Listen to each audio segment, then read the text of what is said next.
On est très heureux d'accueillir Valentin, je le disais tout à l'heure sur ce plateau, puisqu'on te retrouve régulièrement pour découvrir les initiatives de la jeunesse. Et aujourd'hui, tu es là pour nous parler de jeunes qui sont envolés pour Dakar. Exactement, cet été, il y a 6 jeunes qui sont partis à Dakar. Et donc j'ai proposé, je souhaite vous emmener avec moi à Dakar, ça vous dit ou pas? Ça, c'est oui. Est-ce que sur ce plateau, il y a un peu des sportifs? Vous êtes sportif? Pas du tout? Pierre? Un petit peu. Ça tombe bien parce que moi non plus je suis pas sportif. L'équipe de losers aujourd'hui. Ça tombe bien parce que moi non plus je suis pas sportif et je vous propose tout de suite qu'on fasse connaissance avec nos membres et notre équipe du jour. Les voici.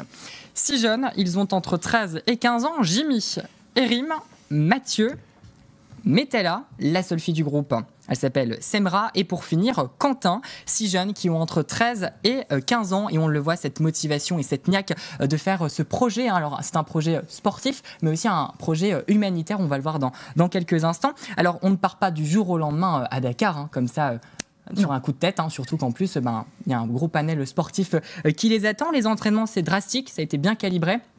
Le samedi matin, on fait de l'aviron. Après, on va marcher du côté de Vigy. Et après, on va faire des balades de vélo entre Metz et Thionville, donc un programme de compétition. Et pour vous, je les ai rencontrés quelques jours avant leur départ. C'était chez eux, à la Fondation Saint-Jean de Metz. Regardez sur ces images. Préparation des bidons. Ah oui. Arrangement mécanique et dernier tour de roue, les voilà frais pour le grand départ, avec bien évidemment son lot de stress et de joie de rejoindre Dakar. Parce que déjà on va beaucoup souffrir. Premier jour de vélo ça va tirer, mais bon on n'aura pas trop mal aux fesses, mais le deuxième jour, troisième, quatrième, là on va vraiment souffrir. Je suis pressé d'y être pour voir la vie des jeunes de là-bas. L'aviron aussi c'est très compliqué, parce qu'on va être sur la mer. On espère d'avoir le vent qui nous pousse, au lieu de l'avoir de face, ce serait dommage. C'est surtout pour le vélo, parce qu'on va faire beaucoup de vélo. Pour le coup, ils vont en faire des kilomètres en vélo. Alors, pourquoi ils partent à Dakar? Vous avez une petite idée ou pas? Pourquoi? On ne sait pas. Alors en fait, ils ont récolté. Jérémy, tu as la réponse? J'essaie de lire sur les fiches, mais le cache bien. total. Alors ils ont récolté des fonds pour permettre. En écureuil, pardon.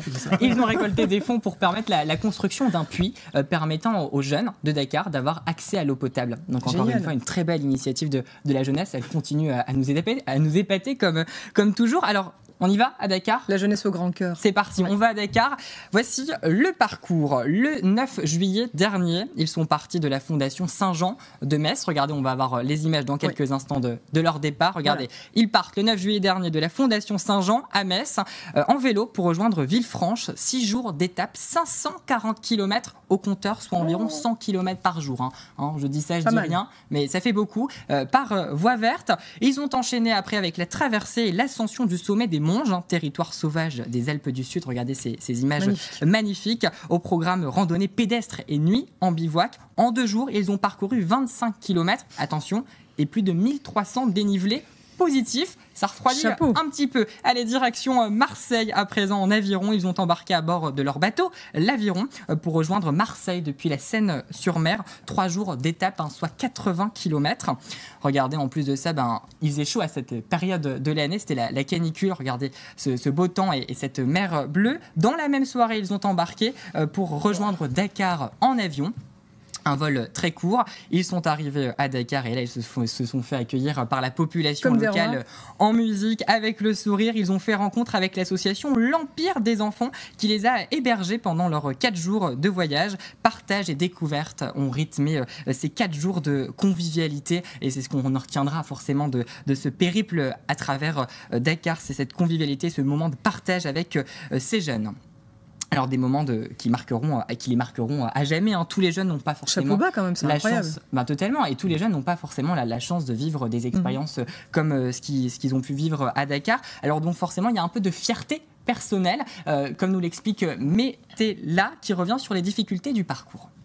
Je suis fière de moi parce qu'on est quand même les premiers Mosellans à faire ce projet. Et puis j'ai jamais fait ça de ma vie. C'est pas rien. C'est quand même dur, il faut bien se préparer et tout. Et franchement, les entraînements, ça nous a fait du bien. Du coup, c'est grâce aussi aux entraînements qu'on a moins galéré. Parce que si on aurait fait 0 entraînement d'aviron, je pense qu'on aurait plus galéré à l'aviron. Autrement, le vélo, c'était bien, c'était sympa. L'aviron, j'ai moins aimé. Et la rando, j'ai bien aimé la rando.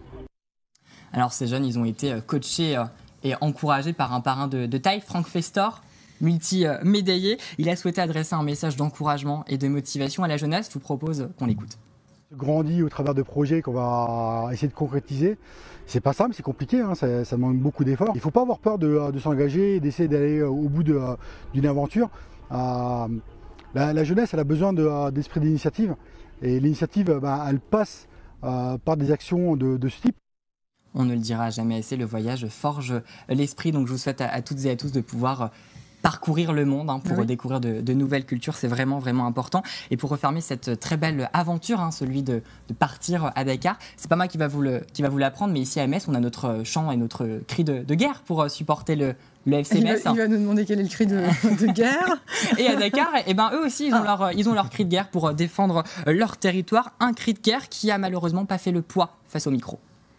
Oh malélé, oh malélé, massa massa massa, massa massa massa. Oh malélé, malélé, malala. Oh malélé, malélé, malala. Et voilà, je leur tire mon chapeau, bravo à eux pour cette très très belle initiative. Et donc c'est toi qui les as suivis, toi aussi tu as parcouru tous ces kilomètres? Alors non, moi je suis resté en France, j'ai récupéré les images, donc je les remercie énormément pour ces très belles images, et j'ai pu les rencontrer avant de partir et après. Et c'est vrai qu'ils m'ont raconté énormément de choses. Malheureusement, en quelques minutes, on doit condenser, mais voilà, une expérience unique et enrichissante. Donc je vous souhaite à tous de vivre des expériences comme la leur, parce que voilà, être engagés comme ils le sont. Merci beaucoup Valentin, et à bientôt pour de nouvelles aventures. Exactement. 100% jeunesse.